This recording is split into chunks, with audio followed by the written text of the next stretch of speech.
Di fronte al palazzo s'affaccia un ragazzo, mi guarda, le piaccio, già fa come un pazzo, ma che bel ragazzo, gli brillano gli occhi e già sicuro le piaccio.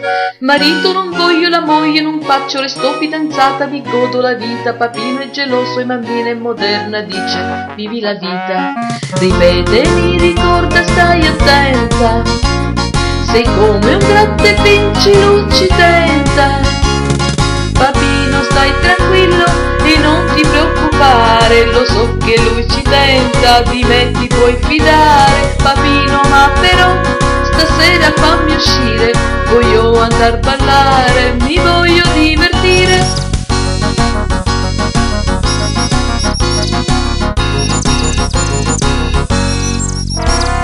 Papino tranquillo si fa le sue cose, mammina si fida o non ci interessa, si fanno le 5 ancora, sono alla festa e lui già mi stressa. Pensando che cosa potevo trovare, io troppo curiosa ho fatto grattare, la mamma e papino non devono mai sapere.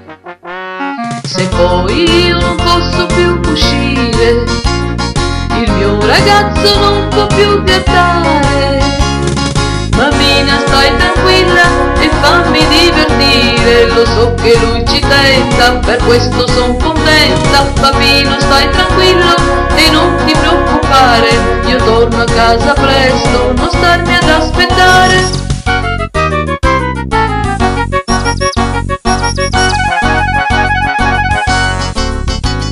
Dopo 9 mesi mi trova il pancione, ma sto fidanzato è proprio un coglione, grattando ogni sera ho vinto proprio io un grande pallone.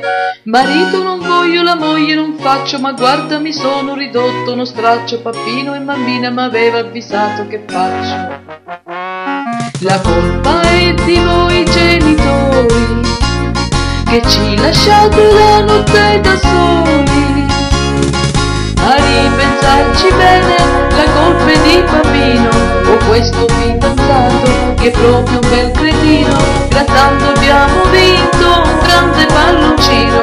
La colpa è di mammina, ora sarai nonnina. A ripensarci bene, la colpa è di papino, o questo fidanzato che è proprio un bel cretino, grattando abbiamo vinto un grande palloncino. La colpa è di mammina, ora sarai nonnina.